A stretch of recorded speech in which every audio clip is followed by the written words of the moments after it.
ਡੰਡੋਤ ਬੰਦਨ ਅਨਕ ਵਾਰ, ਸਰਬ ਕਲਾ ਸਮਰੱਥ, ਡੋਲਣ ਤੇ ਰਾਖੋ ਪ੍ਰਭੂ, ਨਾਨਕ ਦੇ ਕਰ ਹੱਥ।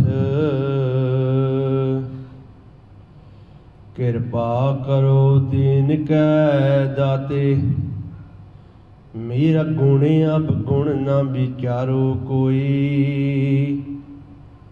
ਮਾਟੀ ਕਾ ਕਿਆ ਤੋਪੈ ਸੁਆਮੀ, ਮਾਨਸ ਕੀ ਗਤ ਇਹੀ। ਗੁਰੂ ਰੂਪ ਗੁਰੂ ਪਿਆਰੀ ਖਾਲਸਾ ਸਾਧ ਸੰਗਤ ਜੀ, ਵਾਹਿਗੁਰੂ ਜੀ ਕਾ ਖਾਲਸਾ, ਵਾਹਿਗੁਰੂ ਜੀ ਕੀ ਫਤਿਹ। ਆਪਾਂ ਸਾਰੇ ਜਾਣੇ ਬਹੁਤ ਵੱਡੇ ਭਾਗਾਂ ਵਾਲੇ ਹਾਂ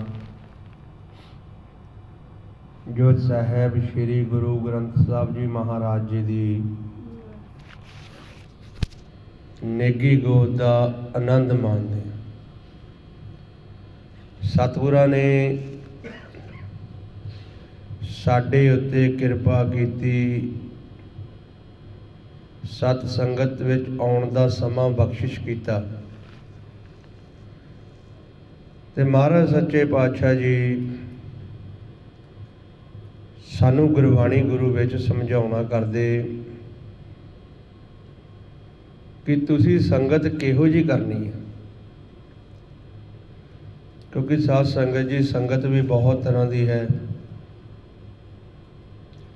ਮਹਾਰਾਜ ਸਮਝਾਉਂਦੇ, ਕਹਿੰਦੇ ਸਤ ਸੰਗਤ ਕੈਸੀ ਜਾਣੀ ਹੈ, ਜਿੱਥੇ ਏਕੋ ਨਾਮ ਬਖਾਣੀ ਹੈ।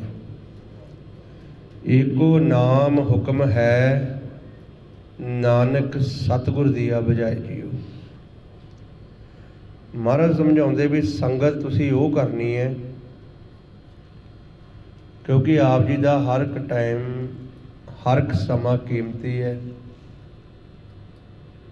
ਇਹ ਦਰਿਆਵੀ ਕਾਰਜਾਂ ਦੇ ਵਿੱਚੋਂ ਅਸੀਂ ਸਮਾਂ ਕੱਢ ਕੇ ਗੁਰੂ ਘਰ ਆਉਂਦੇ ਹਾਂ, ਪਰ ਸੰਗਤ ਤੁਸੀਂ ਉਹ ਕਰਨੀ ਜਿੱਥੇ ਤੁਹਾਡੇ ਮਾਲਕ ਦੇ ਮਿਲਾਪ ਦੀ ਵਿਚਾਰ ਹੋਵੇ ਤੇ ਉਸ ਨਾਮ ਦੀ, ਨੌਨਿਤ ਨਾਮ ਦੀ, ਜਿਹੜਾ ਸਾਡੇ ਅੰਦਰ ਚੱਲ ਰਿਹਾ, ਤੇ ਇਸ ਪ੍ਰਭੂ ਦੇ ਮਿਲਾਪ ਦੀ ਵਿਚਾਰ ਦੀ ਗੱਲ ਹੋਵੇ।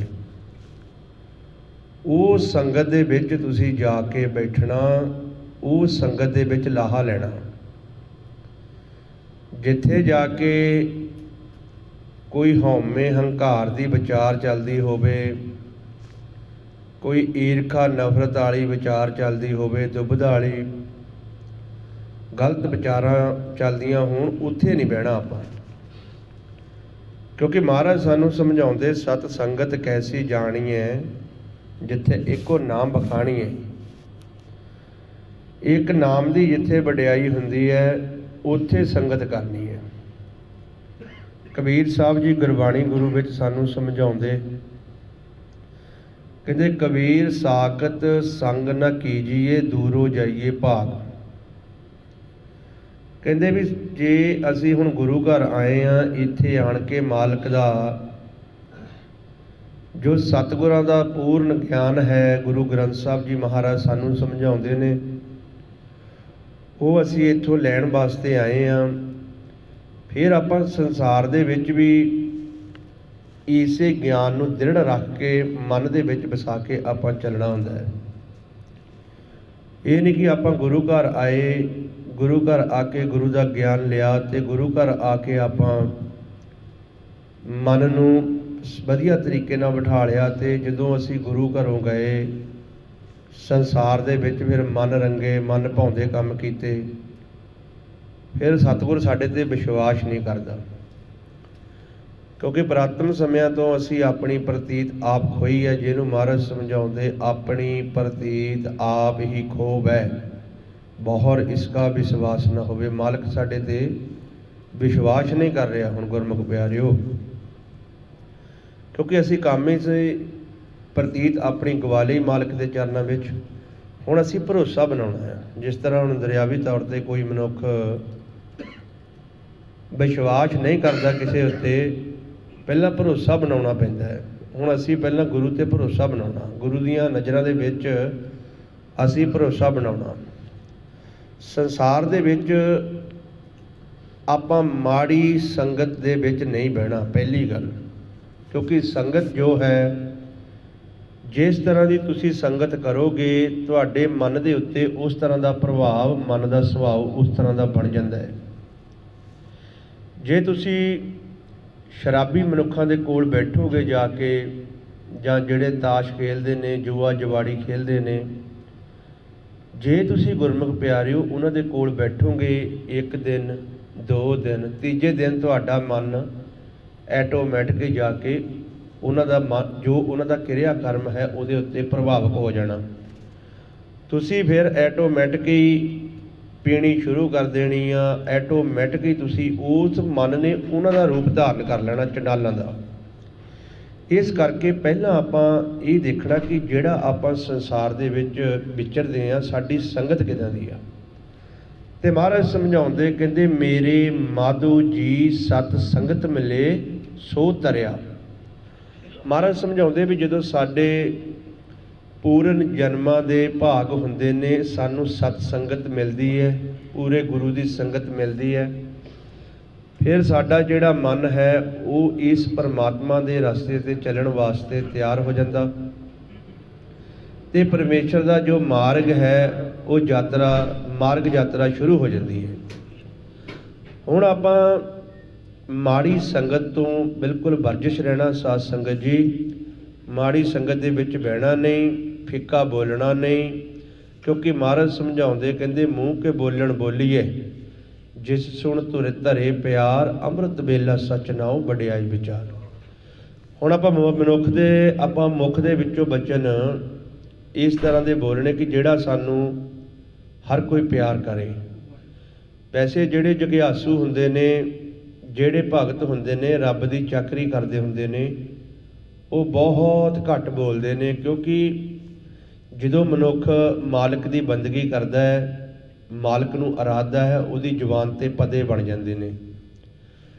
ਉਹਦੀ ਜ਼ੁਬਾਨ ਦੇ ਉੱਤੇ ਇੱਕ ਐਸਾ ਬਲ ਬਣ ਜਾਂਦਾ ਹੈ ਕਿ ਉਹ ਜਦੋਂ ਮਾਲਕ ਆਪਣੀ ਜ਼ੁਬਾਨ ਦੇ ਨਾਲ ਪਰਮੇਸ਼ਰ ਦੀ ਉਸਤਤ ਕਰਦਾ ਹੈ, ਫਿਰ ਉਸ ਜ਼ੁਬਾਨ ਦੇ ਉੱਤੇ ਮਾਲਕ ਨੇ ਆਪ ਬੈਠ ਕੇ ਬੋਲਣਾ ਹੁੰਦਾ ਹੈ। ਹੁਣ ਆਪਾਂ ਦੇਖਦੇ ਹਾਂ ਕਈ ਵੇਲੇ ਸਾਨੂੰ ਸੰਸਾਰ ਦੇ ਵਿੱਚ ਕੋਈ ਜੀਵ ਸਾਨੂੰ ਇਸ ਤਰ੍ਹਾਂ ਦੀ ਗੱਲ ਕਹਿ ਦਿੰਦਾ ਜਿਹੜੀ ਸਾਡੇ ਕੰਮ ਆਉਣ ਵਾਲੀ ਹੋਵੇ। ਅਸੀਂ ਦੇਖਦੇ ਹਾਂ ਵੀ ਯਾਰ ਇਹ ਮਨੁੱਖ ਤਾਂ ਇੰਨੇ ਜੋਗਾ ਨਹੀਂ, ਪਰ ਇਹਨੇ ਗੱਲ ਬੜੀ ਕਮਾਲ ਦੀ ਕੀਤੀ ਹੈ, ਕਿਉਂਕਿ ਮਾਲਕ ਕਿਸੇ ਵੇਲੇ ਸਾਨੂੰ ਕਿਸੇ ਵੀ ਗੁਰਮੁਖ ਦੇ ਜ਼ਰੀਏ ਸਮਝਾਉਣਾ ਚਾਹੁੰਦਾ ਹੈ। ਕਿਉਂਕਿ ਸਾਡੇ ਮਨ ਦੀ ਜੋ ਪਾਵਰ ਹੈ ਇਹ ਇੰਨੀ ਹੈ ਨਹੀਂ ਕਿ ਜਿਹੜਾ ਆਪਾਂ ਮਾਲਕ ਦੇ ਨਾਲ ਸਿੱਧੀ ਵਿਚਾਰ ਕਰ ਲਈਏ, ਸਿੱਧਾ ਮਾਲਕ ਨੂੰ ਵੇਖ ਲਈਏ, ਕਿਉਂਕਿ ਆਪਣਾ ਇੰਨਾ ਸਿਮਰਨ ਬੰਦਗੀ ਨਹੀਂ। ਤੇ ਮਾਲਕ ਜਿਹੜਾ ਹੈ ਉਹ ਬੜਾ ਦਿਆਲੂ ਹੈ, ਕਿਰਪਾਲੂ ਹੈ। ਉਹ ਤਰਸ ਖਾ ਕੇ, ਕਿਉਂਕਿ ਉਹਨੇ ਸਾਨੂੰ ਸੰਸਾਰ ਦੇ ਵਿੱਚ ਭੇਜਿਆ ਹੈ, ਉਹ ਫਿਰ ਤਰਸ ਖਾ ਕੇ ਕਈ ਜੀਵਾਂ ਦੇ ਮੁਖ ਦੇ ਰਾਹੀਂ ਸਾਨੂੰ ਉਹ ਉਪਦੇਸ਼ ਕਰਦਾ ਹੈ। ਪਰ ਆਪਾਂ ਉਸ ਉਪਦੇਸ਼ ਨੂੰ ਸਮਝਣਾ ਹੁੰਦਾ, ਕਿਉਂਕਿ ਮਨ ਸੋਚਦਾ ਵੀ ਯਾਰ ਸਾਨੂੰ ਉਮੀਦ ਨਹੀਂ ਸੀ ਇਸ ਮਨੁੱਖ ਦੇ ਕੋਲੋਂ। ਜਿਸ ਤਰ੍ਹਾਂ ਆਪਾਂ ਦਰਿਆਵੀ ਸਾਡਾ ਕੋਈ ਕਾਰ ਜੜ ਜਾਵੇ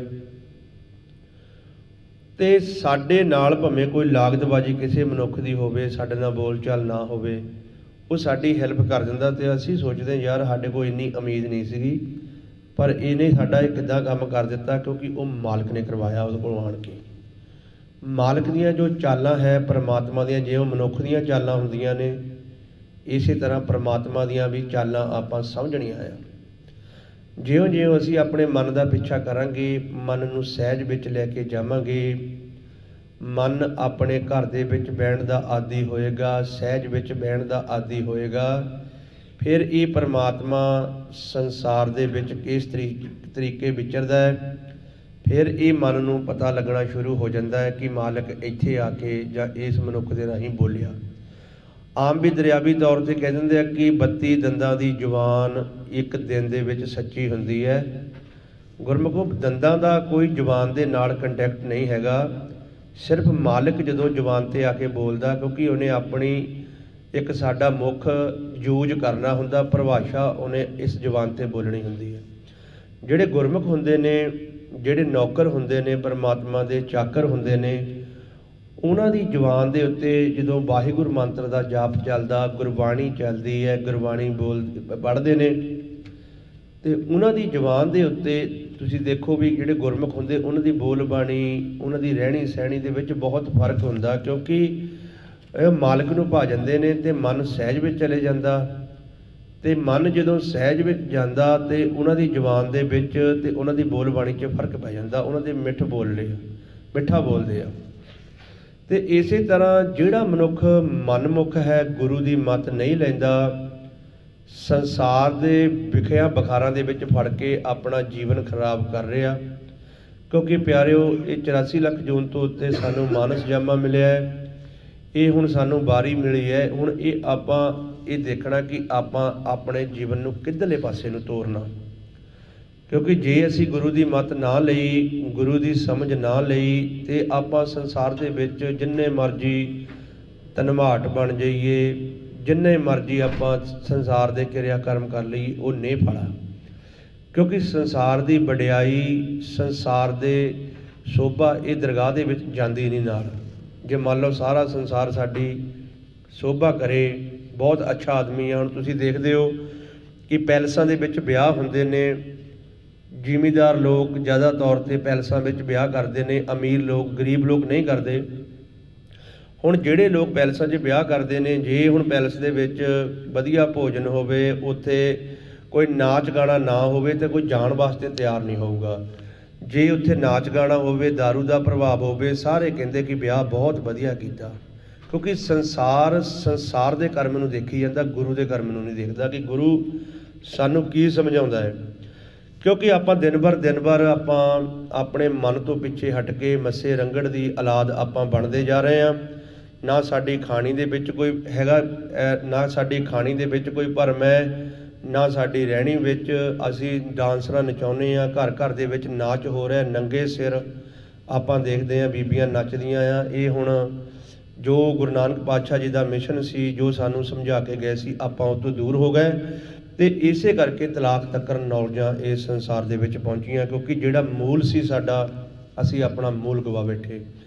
ਜੋ ਸਾਡਾ ਮੂਲ ਸੀ, ਉਹ ਸੀ ਸਾਡਾ ਮੂਲ ਕਿ ਅਸੀਂ ਗੁਰਬਾਣੀ, ਗੁਰੂ ਦੇ ਉਪਦੇਸ਼ ਤੋਂ ਬਾਹਰ ਨਹੀਂ ਜਾਣਾ। ਪਰ ਸਾਨੂੰ ਨਾ ਸਮਝ ਹੋਣ ਕਰਕੇ, ਲੋਕਾਂ ਦੀ ਬੱਲੇ ਬੱਲੇ ਹੋਣ ਕਰਕੇ, ਮਨ ਸਹਿਜ 'ਚ ਗਿਆ ਨਹੀਂ, ਮਨ ਨੇ ਆਪਣੀ ਆਪ ਦੀ ਪਛਾਣ ਨਹੀਂ ਕੀਤੀ। ਲੋਕਾਂ ਦੇ ਮਗਰ ਲੱਗ ਕੇ, ਲੋਕਾਂ ਦੇ ਸੰਸਾਰ ਦੇ ਪਿੱਛੇ ਲੱਗ ਕੇ, ਅਤੇ ਆਪਣਾ ਕਿਰਿਆ ਕਰਮ, ਲੋਕਾਂ ਦੀ ਵਡਿਆਈ ਪਿੱਛੇ ਲੱਗ ਕੇ ਕਰਜ਼ਾ ਵੀ ਚੱਕ ਲੈਂਦਾ ਮਨੁੱਖ, ਲੋਕਾਂ ਦੀ ਵਡਿਆਈ ਪਿੱਛੇ ਲੱਗ ਕੇ ਕੋਠੀਆਂ, ਕਾਰਾਂ, ਮਹਿਲ ਬਾੜੀਆਂ ਪਾ ਲੈਂਦਾ ਮਨੁੱਖ। ਪਰ ਜੋ ਨਿਰੰਕਾਰ ਨੂੰ ਹੈ, ਇਹ ਚੀਜ਼ਾਂ ਭਾਉਂਦੀਆਂ ਨਹੀਂ। ਗੁਰੂ ਗ੍ਰੰਥ ਸਾਹਿਬ ਜੀ ਮਹਾਰਾਜ ਨੂੰ ਇਹ ਚੀਜ਼ਾਂ ਭਾਉਂਦੀਆਂ ਨਹੀਂ। ਕਿਉਂਕਿ ਕਿਸੇ ਪੁਰਾਤਨ ਸਮਿਆਂ ਦੇ ਵਿੱਚ ਹਰਿਮੰਦਰ ਸਾਹਿਬ ਮੱਸੇ ਰੰਗੜ ਨੇ ਬੇਸਬਾ ਨਚਾਈਆਂ ਸੀ ਅਤੇ ਸਿੰਘ ਸਿਰ ਵੱਢ ਕੇ ਲੈ ਕੇ ਆਏ ਸੀ। ਇਸੇ ਤਰ੍ਹਾਂ ਆਪਾਂ ਇਹਨਾਂ ਬੇਸਬਾਂ ਦਾ ਜੋ ਨਾਚ ਦੇਖਦੇ ਹਾਂ। ਹੁਣ ਤੁਸੀਂ ਵਿਆਹ ਸ਼ਾਦੀਆਂ 'ਤੇ ਵੀ ਜਾਂਦੇ ਹੋ, ਤੁਸੀਂ ਵਿਆਹ ਸ਼ਾਦੀਆਂ 'ਤੇ ਜਾਓਗੇ, ਜਦੋਂ ਨਾਚ ਗਾਣਾ ਚੱਲਦਾ ਤੁਸੀਂ ਦੇਖੋਗੇ, ਤੁਹਾਡੇ ਮਨ 'ਤੇ ਪ੍ਰਭਾਵ ਪੈਣਾ। ਕਿਉਂਕਿ ਤੁਹਾਡਾ ਹਰ ਇੱਕ ਸਵਾਸ ਕੀਮਤੀ ਹੈ। ਉਹ ਜਿਹੜੇ ਸਵਾਸ ਤੁਸੀਂ ਉੱਥੇ ਵਿਆਹ 'ਤੇ ਜਾਓਗੇ ਖਰਚ ਕਰ ਦਿੱਤੇ, ਉਹ ਤੁਹਾਡੇ ਸਵਾਸ ਅਣਜਾਏ ਚਲ ਗਏ। ਉਹ ਸੰਸਾਰ ਦੇ ਜੋ ਤੁਹਾਡੇ ਮਨ ਦੇ ਉੱਤੇ ਮੈਲ ਵੀ ਚੜ੍ਹ ਗਈ। ਕਿਉਂਕਿ ਨੇਤਰਾਂ ਦੇ ਨਾਲ ਆਪਾਂ ਜੋ ਦੇਖਦੇ ਪਿਆਰਿਓ, ਉਹ ਸਾਡੇ ਮਨ ਦੇ ਉੱਤੇ ਮੈਲ ਚੜ੍ਹਦੀ ਆ। ਮਹਾਰਾਜ ਸਮਝਾਉਂਦੇ, ਹੇ ਨੇਤਰੋ ਮੇਰਿਓ, ਹਰ ਤੁਮੇ ਜੋਤ ਧਰੀ, ਹਰ ਬਿਨ ਅਬਰ ਨਾ ਦੇਖੋ ਕੋਈ। ਅਤੇ ਇਹਨਾਂ ਦੇ ਨਾਲ ਆਪਾਂ ਗਲਤ ਨਹੀਂ ਦੇਖਣਾ। ਨੇਤਰਾਂ ਦੇ ਨਾਲ, ਇਹ ਨੇਤਰਾਂ ਨੂੰ ਆਪਾਂ ਵਰਜਿਸ਼ ਵਿੱਚ ਰੱਖਣਾ ਹੈ, ਕੰਟਰੋਲ ਵਿੱਚ ਰੱਖਣਾ ਕਿ ਨੇਤਰ ਦੇ ਨਾਲ ਕੋਈ ਪਰਾਇਆ ਤਨ, ਪਰਾਇਆ ਮਨ, ਕਿਸੇ ਵੀ ਚੀਜ਼ ਦੇ, ਕਿਸੇ ਦੇ ਔਗਣ ਨਹੀਂ ਦੇਖਣੇ। ਕਿਉਂਕਿ ਇਹਨਾਂ ਨੇਤਰ ਸਾਨੂੰ ਮਿਲੇ ਆ ਮਾਲਕ ਨੂੰ ਵੇਖਣ ਵਾਸਤੇ। ਹੁਣ ਕੰਨ ਸਾਨੂੰ ਕਾਹਦੇ ਵਾਸਤੇ ਮਿਲੇ ਆ?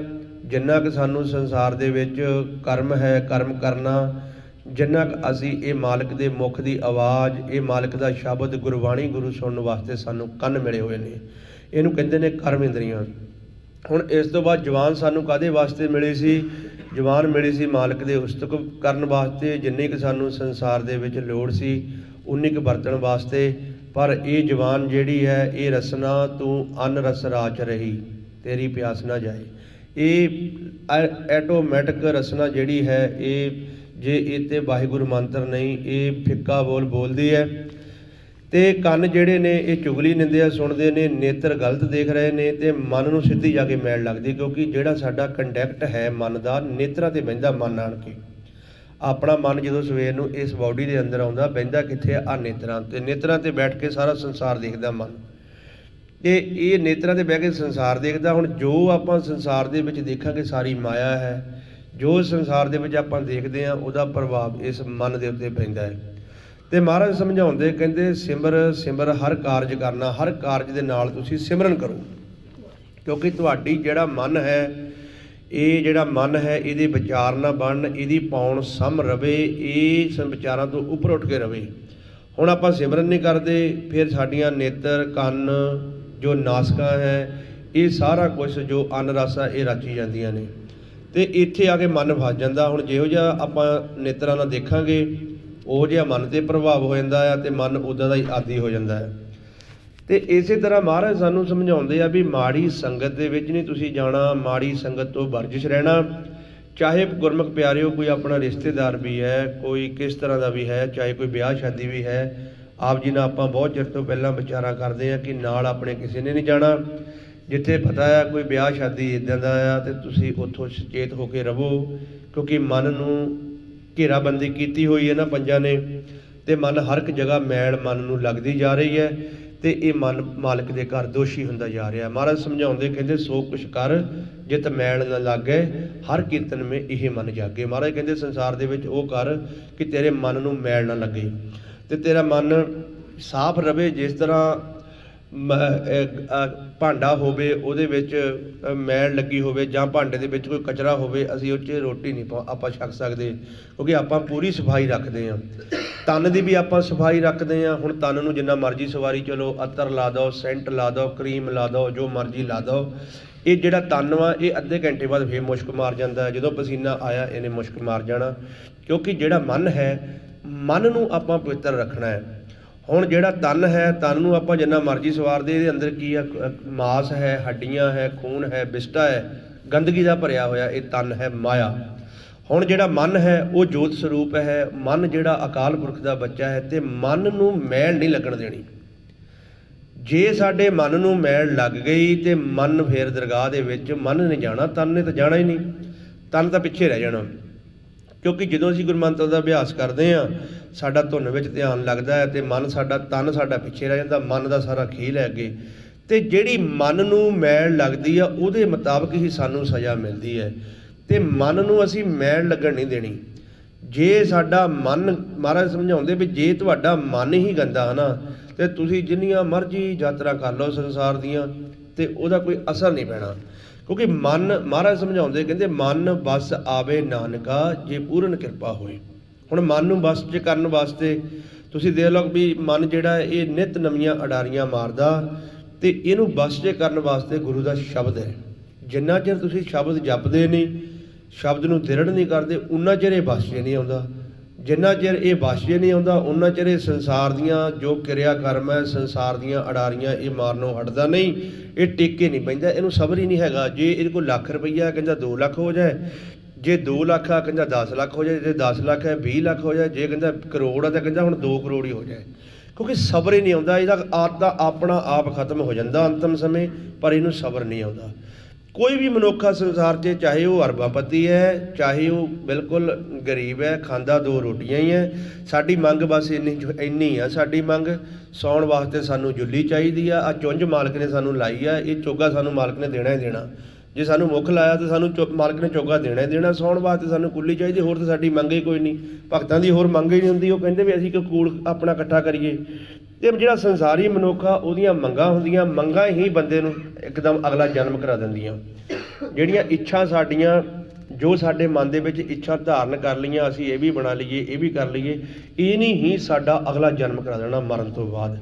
ਹੁਣ ਇਸ ਜਨਮ ਦੇ ਵਿੱਚ ਅਸੀਂ ਆਪਣਾ ਲਵੇੜਾ ਕਰਨਾ, ਕਿਉਂਕਿ ਸੰਸਾਰ ਦੇ ਵਿੱਚ ਸਾਰੇ ਰੋਗੀ ਬੈਠੇ ਆ। ਜਿੰਨਾ ਕੋਈ ਅਮੀਰ ਬੰਦਾ ਵੀ ਬੈਠਾ ਉਹ ਵੀ ਰੋਗੀ ਆ। ਮਹਾਰਾਜ ਸਮਝਾਉਂਦੇ ਕਹਿੰਦੇ ਬੜੇ ਬੜੇ ਜੋ ਦਿਸੇ ਲੋਕ ਤਿਨਕੋ ਜਾਪੈ ਚਿੰਤਾ ਰੋਗ। ਹੁਣ ਤੁਸੀਂ ਦੇਖ ਲਓ ਸੰਸਾਰ ਦੇ ਵਿੱਚ ਕੋਈ ਵੱਡਾ ਮਨੁੱਖ ਹੋਊਗਾ, ਤੁਸੀਂ ਉਹਦੇ ਕੋਲ ਜਾਓ, ਉਹਨੂੰ ਪੁੱਛੋ ਭਾਈ ਵੀ ਕਿੱਦਾਂ, ਉਹ ਤੁਹਾਨੂੰ ਇੱਕ ਦੁੱਖ ਰੱਖਦਾ, ਉਹ ਤੁਹਾਨੂੰ 10 ਦੁੱਖ ਦੱਸੂ ਅੱਗੇ ਮੋਹਰਿਓ, ਕਿਉਂਕਿ ਉਹ ਵੀ ਰੋਗੀ ਹੈ।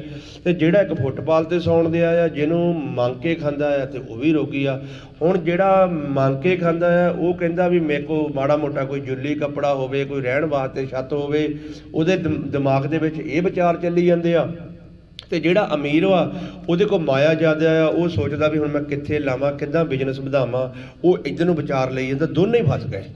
ਤੇ ਹੁਣ ਨਿਕਲਿਆ ਕਿਹੜਾ ਵਿੱਚੋਂ? ਨਿਕਲਿਆ ਸੰਤ, ਜਿਹਨੇ ਸਭ ਕੁਝ ਤਿਆਗ ਦਿੱਤਾ, ਹੁਕਮ 'ਚ ਆ ਗਿਆ। ਤੇ ਜਿੰਨਾ ਚਿਰ ਅਸੀਂ ਹੁਕਮ 'ਚ ਨਹੀਂ ਆਉਂਦੇ, ਤੇ ਉਹਨਾਂ ਚਿਰ ਆਪਾਂ ਜਿੰਨਾ ਚਿਰ ਮਰਜ਼ੀ ਸੰਸਾਰ ਦਾ ਕਿਰਿਆ ਕਰਮ ਕਰੀ ਚਲੀਏ, ਤੇ ਮਨ ਬਚਦਾ ਨਹੀਂ। ਮਹਾਰਾਜ ਕਹਿੰਦੇ ਹੁਕਮੇ ਅੰਦਰ ਸਭ ਕੋ, ਬਾਹਰ ਹੁਕਮ ਨਾ ਕੋਏ, ਨਾਨਕ ਹੁਕਮੇ ਜੇ ਬੁਝੇ ਤਾਂ ਹਉਮੈ ਕਹੇ ਨਾ ਕੋਏ। ਜਦੋਂ ਸਾਡੇ ਅਸੀਂ ਗੁਰੂ ਦੇ ਹੁਕਮ 'ਚ ਆ ਗਏ, ਪਰਮਾਤਮਾ ਦੁੱਖ ਵਾ ਉਹ ਵੀ ਤੇਰੀ ਦੇਣ ਵਾ, ਸੁੱਖ ਵਾ ਉਹ ਵੀ ਤੇਰੀ ਦੇਣ ਵਾ, ਰੋਟੀ ਮਿਲੀ ਆ ਉਹ ਵੀ ਤੇਰੀ ਦੇਣ ਹੈ, ਸਾਰਾ ਕੁਝ ਜਦੋਂ ਸਿਲੰਡਰ ਹੀ ਕਰਤਾ ਅਸੀਂ।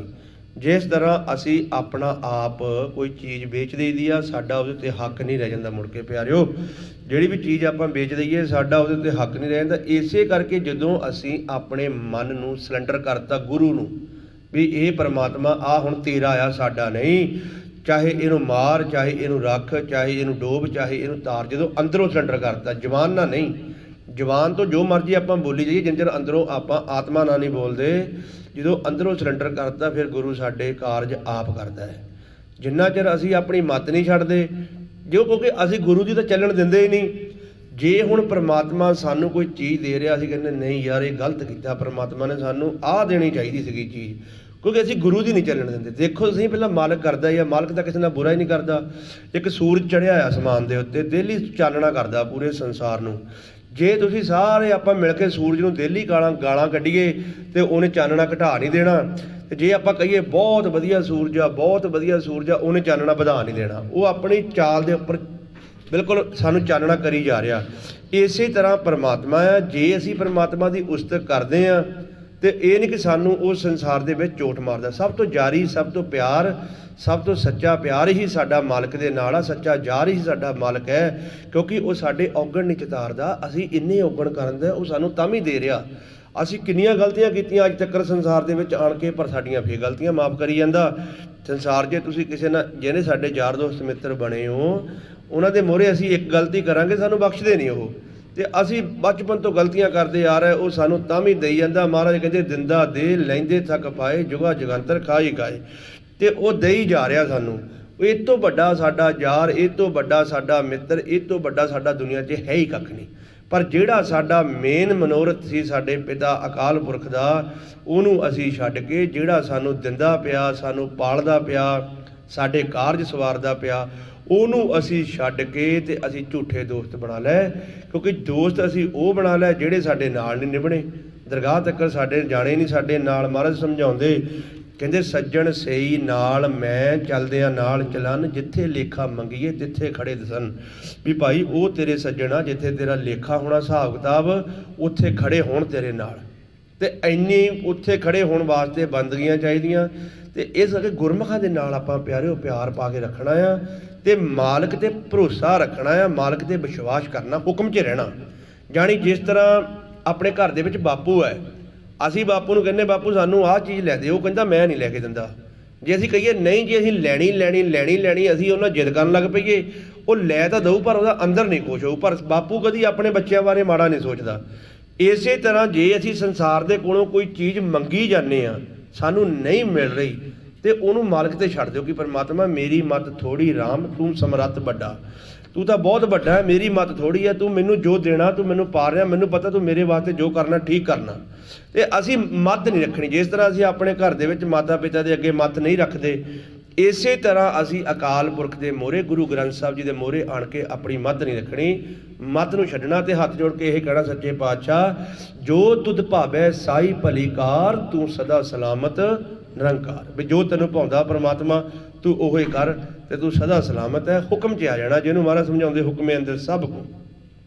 ਤੇ ਇਸੇ ਕਰਕੇ ਅਸੀਂ ਫਸਦੇ ਕਦੋਂ ਆ? ਮਨ ਦੇ ਵਿਚਾਰ ਜਿਹੜੇ ਸਾਡੇ ਬਣਦੇ ਆ। ਹੁਣ ਨਿਰੰਕਾਰ ਨੂੰ ਮਿਲਣਾ, ਆਪਾਂ ਸੰਸਾਰ ਛੱਡਣਾ ਪੈਣਾ ਹੈ। ਨਿਰੰਕਾਰ ਨੂੰ ਮਿਲਣ ਵਾਸਤੇ ਜਿਹੜੇ ਸੰਸਾਰ ਦੇ ਵਿਚਾਰ ਆ, ਇਹ ਬੰਦ ਕਰਨੇ ਪੈਣੇ ਆ। ਤੇ ਸੰਸਾਰ ਦੇ ਵਿਚਾਰ ਕਦੋਂ ਬੰਦ ਹੁੰਦੇ? ਜਦੋਂ ਅਸੀਂ ਸ਼ਬਦ ਨੂੰ ਜਪਦੇ ਹਾਂ।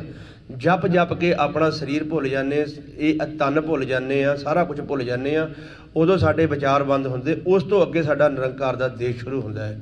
ਹੁਣ ਸੰਸਾਰ ਦੀ ਵਸਤ ਆਪਾਂ ਇੰਨੀ ਪੱਕੀ ਇਕੱਠੀ ਕਰ ਲਈ, ਉਹ ਮਨ ਤੇ ਵਸਾ ਲਈ, ਇਹ ਮਨ ਛੱਡਦਾ ਨਹੀਂ। ਜਿੰਨਾ ਚਿਰ ਇਹ ਮਨ ਛੱਡਦਾ ਨਹੀਂ, ਉਨਾ ਚਿਰ ਸਾਡਾ ਮਨ ਆਪਦੇ ਘਰ ਵਿੱਚ ਨਹੀਂ ਬੈਠੇਗਾ। ਕਦੀ ਮਨ ਸਾਡਾ ਘਰ 'ਚ ਨਹੀਂ ਬੈਠਾ। ਸੰਸਾਰ ਦੀਆਂ ਕਿਰਿਆ ਕਰਮ, ਸੰਸਾਰ ਦੇ ਰਸ ਭਗ ਚੱਕੀ ਜਾਂਦਾ, ਪਰ ਘਰ ਦੀ ਖੁਰਾਕ ਕਦੀ ਖਾਧੀ ਨਹੀਂ। ਕਿਉਂਕਿ ਸਾਡੀ ਖੁਰਾਕ ਕੀ ਹੈ? ਜੋ ਅਸੀਂ ਇਹ ਖਾਂਦੇ। ਜਿਸ ਤਰ੍ਹਾਂ ਹੁਣ ਅਸੀਂ ਗੁਰੂ ਘਰ ਆਏ ਹਾਂ, ਸਾਨੂੰ ਦੇਗ ਮਿਲਣੀ ਹੈ, ਦੇਗ ਸਾਨੂੰ ਗੁਰਮੁਖ ਦਿੰਦੇ ਨੇ। ਇਸੇ ਤਰ੍ਹਾਂ ਜਦੋਂ ਅਸੀਂ ਅੰਦਰ ਗੁਰਦੁਆਰੇ ਦੇ ਜਾਂਦੇ ਹਾਂ, 10ਵੇਂ ਦੀਵਾਰ ਦੇ ਅੰਦਰ ਜਾਂਦੇ ਹਾਂ, ਉੱਥੇ ਜਾ ਕੇ ਅਸੀਂ ਜਦੋਂ ਸਾਡਾ ਮਨ ਸ਼ਬਦ ਦੇ ਵਿੱਚ ਨਕਮਸਤਕ ਹੁੰਦਾ ਹੈ, ਉੱਥੇ ਸਾਨੂੰ ਪ੍ਰਸ਼ਾਦ ਮਿਲਦਾ ਹੈ। ਉੱਥੇ ਸਾਨੂੰ ਕਾਹਦਾ ਪ੍ਰਸ਼ਾਦ ਮਿਲਦਾ ਹੈ? ਅੰਮ੍ਰਿਤ ਰਸ। ਉਹ ਕਾਹਦੀ ਆ? ਉਹ ਮਨ ਦੀ ਖੁਰਾਕ ਹੈ। ਉਹ ਪੀਤਾ ਹੀ ਨਹੀਂ। ਮਨ ਕਾ ਤੋਸਾ ਹਰ ਨਾਮ ਹੈ, ਅਤੇ ਉਹ ਵੀ ਸਾਡੇ ਅੰਦਰ ਹੈ। ਉਹ ਵੀ ਅਸੀਂ ਕਦੀ ਨਾਮ ਸੁਣਿਆ ਨਹੀਂ। ਅਤੇ ਜਿਹੜਾ ਸਾਡੀ ਖੁਰਾਕ ਹੈ ਉਹ ਹੈ ਅੰਮ੍ਰਿਤ ਰਸ। ਉਹ ਅਸੀਂ ਪੀਤਾ ਨਹੀਂ। ਜੇ ਅਸੀਂ ਅੰਮ੍ਰਿਤ ਰਸ ਨਹੀਂ ਪੀਤਾ ਤਾਂ ਮਨ ਦੀ ਸਹਿਜ ਨਹੀਂ ਬਣਦੀ, ਮਨ ਦਾ ਟਿਕਾਊ ਨਹੀਂ ਬਣਦਾ, ਮਨ ਹੁਕਮ 'ਚ ਨਹੀਂ ਆ ਰਿਹਾ। ਕਿਉਂਕਿ ਮਨ ਦੀ ਅਗਨ ਜਿਹੜੀ ਹੈ ਮਰਦੀ ਨਹੀਂ, ਮਨ ਛੱਡਦਾ ਨਹੀਂ ਆਪਣੇ ਆਪ ਨੂੰ। ਇਹ ਮਨ ਇੱਕ ਏਡਾ ਬੈਰੀ ਆ, ਪੂਰੀ ਦੁਨੀਆ 'ਤੇ ਪਰਮਾਤਮਾ ਪ੍ਰਕਾਸ਼ ਰੂਪ ਹੈ। ਇੱਕ ਜਗ੍ਹਾ ਹੈ ਨਹੀਂ ਕਿੱਥੇ ਮਨੁੱਖ ਦੇ ਮਨ ਦੇ ਵਿੱਚ। ਇਹ ਮਨ ਬੈਰੀ ਆ। ਇਸ ਬੈਰੀ ਨੂੰ ਜਿੱਤਣਾ, ਇਸ ਬੈਰੀ ਨੂੰ ਨੱਥ ਪਾਉਣੀ। ਦੋਸਤ ਵੀ ਇਹਦੇ ਮਹਾਰਾਜ ਸਮਝਾਉਂਦੇ, ਕਹਿੰਦੇ ਮਨ ਹੀ ਨਾਲ ਝਗੜਾ। ਸਾਡੀ ਲੜਾਈ ਕਿਹਦੇ ਨਾਲ ਸੰਸਾਰ ਦੇ ਵਿੱਚ? ਕਿਸੇ ਜੀਵ ਨਾਲ ਨਹੀਂ ਲੜਨਾ ਆਪਣਾ। ਜੇ ਕੋਈ ਸਾਨੂੰ ਮਾੜਾ ਚੰਗਾ ਕੋਈ ਬੋਲਦਾ ਵੀ ਆ, ਕੋਈ ਗੱਲ ਨਹੀਂ ਭਾਈ, 7 ਵਜਨ ਹੋਰ ਬੋਲਾ। ਸਾਡੀ ਲੜਾਈ ਕਿਹਨਾਂ ਸੰਸਾਰ ਦੇ ਵਿੱਚ? ਮਨ ਦੇ ਨਾਲ। ਮਹਾਰਾਜ ਗੁਰੂ ਗ੍ਰੰਥ ਸਾਹਿਬ ਜੀ ਮਹਾਰਾਜ ਸਮਝਾਉਂਦੇ, ਕਹਿੰਦੇ ਮਨ ਹੀ ਨਾਲ ਝਗੜਾ, ਮਨ ਹੀ ਨਾਲ ਸੱਥ। ਸਾਥ ਵੀ ਸਾਡਾ ਮਨ ਦੇ ਨਾਲ ਹੈ, ਝਗੜਾ ਵੀ ਸਾਡਾ ਮਨ ਦੇ ਨਾਲ ਹੈ। ਕਹਿੰਦੇ ਮਨ ਹੀ ਨਾਲ ਝਗੜਾ, ਮਨ ਹੀ ਨਾਲ ਸੱਥ, ਮਨ ਹੀ ਮੰਝ ਸਮਾਏ। ਹੁਣ ਸਾਡੀ ਲੜਾਈ ਆਪਣੇ ਮਨ ਦੇ ਨਾਲ ਵਾ। ਇਹ ਮਨ ਨੂੰ ਜਗ੍ਹਾ ਆਪਣੇ ਘਰ ਦੇ ਵਿੱਚ ਬਿਠਾਉਣਾ। ਬੈਠੇਗਾ ਤਾਂ ਜੇ ਇਹ ਸ਼ਬਦ ਦਾ ਆਸਰਾ ਲੈ ਕੇ ਅੰਤਰਮੁਖੀ ਹੋਏਗਾ ਅਤੇ ਅੰਤਰ ਬੈਠੇਗਾ, ਫਿਰ ਹੀ ਇਸ ਨੂੰ ਸੋਝੀ ਆਏਗੀ। ਸੋ ਗੁਰਮੁਖ ਪਿਆਰਿਓ, ਇੰਨੀਆਂ ਕੁ ਵਿਚਾਰਾਂ ਕਰਦੇ, ਇੱਕ ਨਹੀਂ ਅਨੇਕ ਗਲਤੀਆਂ ਹੋ ਜਾਂਦੀਆਂ। ਆਪ ਜੀ ਬਖਸ਼ਣ ਹਾਰਿਓ, ਬਖਸ਼ ਦੇਣਾ ਜੀ। ਸੋ ਵਾਹਿਗੁਰੂ ਜੀ ਕਾ ਖਾਲਸਾ, ਵਾਹਿਗੁਰੂ ਜੀ ਕੀ ਫਤਿਹ।